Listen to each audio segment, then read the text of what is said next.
Bienvenue dans JSUVS, le harcèlement, la chaîne qui parle de tout abus et qui fait un plaidoyer en Christ. Je suis trop dans le perfectionnisme, vous voyez, donc voilà.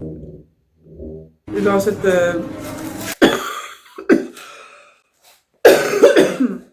attitude de bonne franquette, voilà, ambiance de bonne franquette que je voudrais t'inviter à écouter ce message.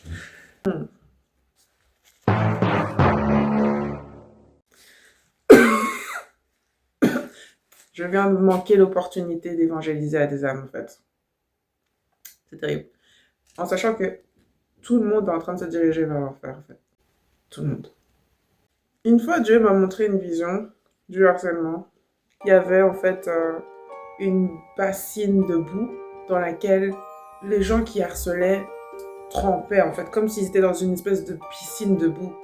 Et à chaque fois qu'ils étaient dans des invectives et qu'ils se répondaient les uns aux autres par des insultes, et ils calomniaient, et à chaque fois qu'ils répétaient les calomnies, etc., et les médisances, en fait, ils ramassaient la boue de la piscine et ils se barbouillaient avec, et ils lançaient de la boue.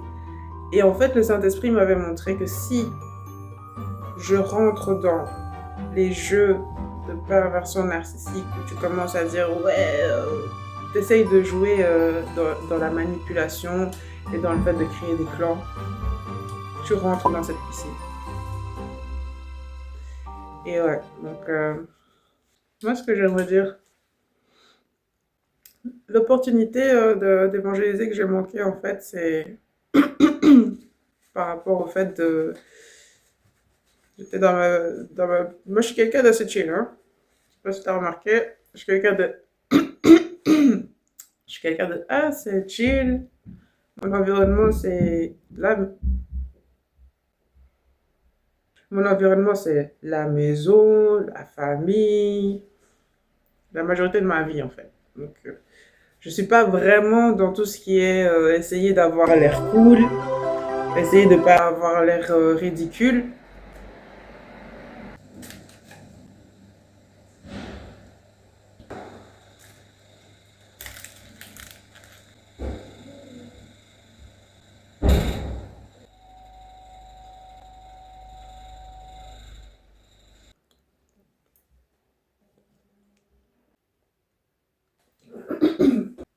J'ai crucifié le ridicule dans ma vie.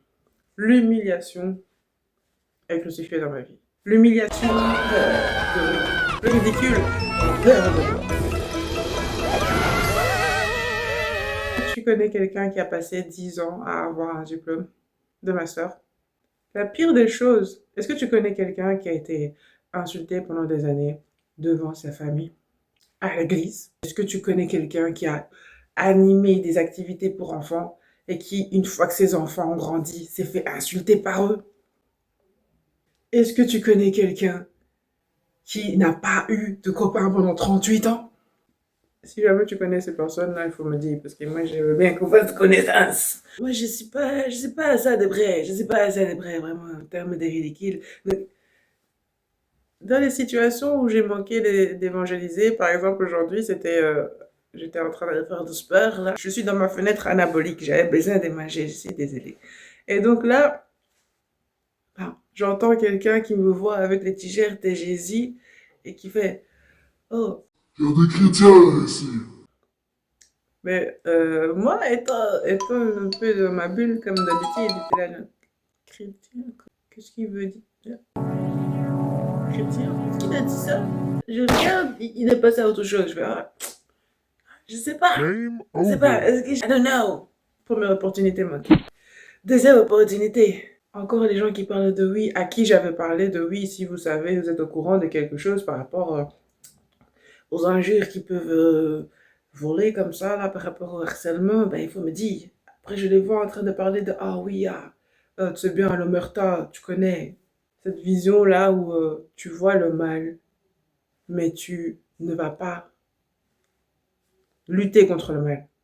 Le fait d'avoir l'air aussi trop jeune, là, ça fait que même les petits qui étaient en maternelle quand tu avais fini le secondaire, ils pensent qu'ils peuvent avoir des problèmes avec toi, mais je n'ai pas le même âge. Comment je n'ai pas le même... J'aimerais juste vraiment encourager quelqu'un qui entend le son de ma voix vraiment. Parce que là, je me repens, j'ai manqué à cette opportunité de pouvoir leur parler. Parce qu'au moment où j'étais juste là, je passais, j'aurais pu leur parler. Mais j'étais là, je me sentais saoulée et je me suis dit non, je ne peux pas leur parler. Mais le truc, c'est que c'est vraiment une forme de perfectionnisme que nous, les chrétiens, on doit laisser en fait. Parce que t'as pas besoin d'être sur un nuage dans la parfaite des sérénités pour pouvoir juste ouvrir la bouche, parler et laisser le Saint-Esprit agir. Ce n'est pas nous qui sommes au contrôle, c'est le Saint-Esprit. Et c'est après que je me suis rappelé du fait que le pasteur Paul, Paul l'apôtre, quand il avait cette petite qui avait un don de divination qui venait d'un esprit de Python, qui est en train de dire oh, Paul, homme de Dieu, Paul, homme de Dieu, Paul, homme de Dieu, Paul, homme de Dieu. À un moment, il lui a dit sors, sors au nom de Jésus. Je sais plus très bien la phrase exactement, je pense que je vais la mettre, mais il a dit ça suffit maintenant. Genre, tais-toi, au nom de Jésus. Et il l'a délivré, et il parlait pas à la petite fille, hein, il parlait à l'esprit de Python, par lequel elle faisait de la divination. Elle savait que c'était un homme de Dieu. Et cette petite fille a été délivrée. Et il n'était pas en mode oh, s'il te plaît, vraiment, je t'aime beaucoup, ma chérie, mais j'aimerais vraiment que. C'est même pas la petite fille qui parlait, mais il n'a pas parlé comme ça à l'esprit. Et même chose, quand Jésus parle, est-ce que Jésus est là? Bon, écoutez, les petits canailloux, ça suffit maintenant. Vous allez m'arrêter ça tout de suite. Mais non. Donc, il faut que je sorte en fait de cette mentalité-là qui m'a fait manquer trop d'opportunités d'évangélisation.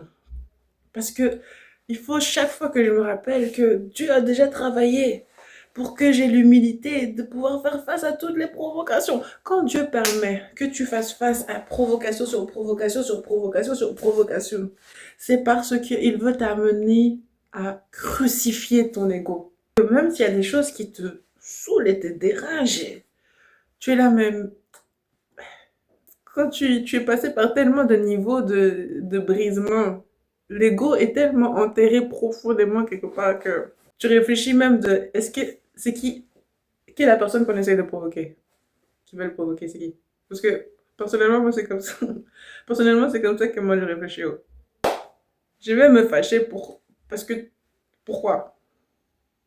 Parce que toi tu dis quelque chose. La seule chose qui est énervante, je confesse, c'est quelqu'un qui te prend pour son petit, vraiment. Surtout quelqu'un qui a 15 ans de moins, même des personnes qui viennent te mettre dans des situations, tu sais même pas comment ça a commencé. Ça, c'est des choses où tu es là, mais en fait, c'est pas que c'est énervant, mais tu te dis, mais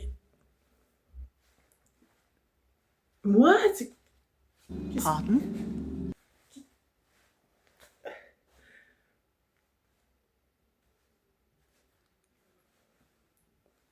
il y a de la compréhension profonde, vraiment, je ne comprends pas. Donc c'est ça qui est un peu difficile pour moi personnellement parce que je peux pas m'énerver, j'ai pas de sentiment de honte, j'ai juste un sentiment d'incompréhension en mode mais est-ce que je dois répondre ou c'est il y a quoi? Parce qu'il y a pas de tension, il y a pas de non, il y a pas j'ai pas de problème en fait. Même si tu m'insultes comment? Ça ne va pas percer mon hymen, ça ne va pas me mettre télétransporter dans des situationships. Je ne vais pas me retrouver dans des choses dans lesquelles je ne suis pas. Personne n'est Dieu pour pouvoir m'inventer une réalité tout d'un coup de péché. Donc ça, c'est le problème que je dois solutionner. C'est vraiment dépasser cette compréhension-là et juste venir dire que, hey, pardon, ton âme est prêchée. Parce que vraiment, la triste réalité, c'est que tout le monde se dirige vers l'enfer. Dans le sens où tout le monde, 80% de la population sur Terre. C'est terrible. Et c'est terrible. Parce que la majorité de la population sur Terre, face au mal, ou bien est dans une forme de je ne veux pas y toucher, ce n'est pas mon problème. Or, c'est le Seigneur Jésus qui a dit serveur d'iniquité, arrière de moi, je ne vous connais pas. Parce que vous n'avez pas aidé les plus petits d'entre vous. Et c'est comme ça que la plupart Nous sommes sur cette terre. Quand le mal se produit, au lieu d'agir, parce qu'on a le discernement de se dire que oh non, ça ce n'est pas quelque chose que je ferais, il faut que j'agisse. On est là en mode c'est pas mon problème, vraiment. Et on s'en va. Alors que ce que vous ferez au plus petit d'entre eux, vous le faites pour moi. Et donc moi-même, quand je suis là, je vois des enfants qui sont dans des histoires d'essayer de m'insulter, des choses comme ça. Il faut que j'aille leur prêcher.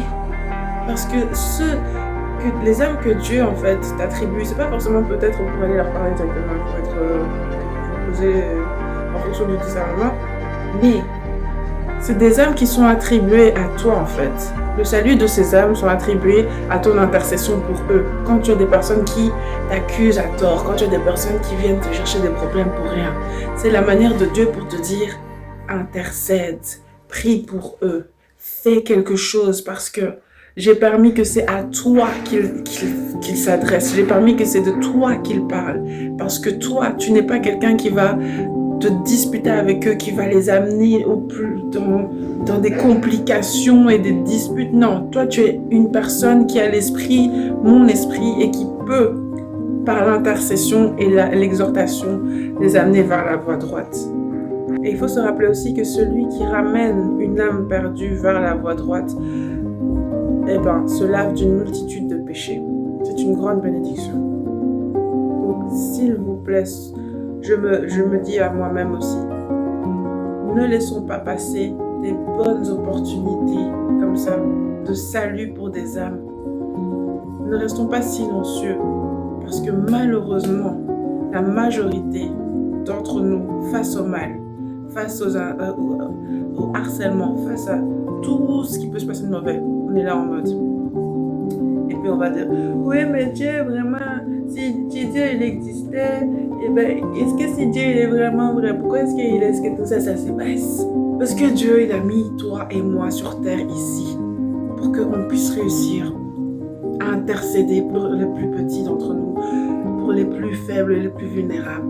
Il nous a donné tout ce que nous avons besoin pour être de bonne volonté, pour pouvoir aider ces âmes.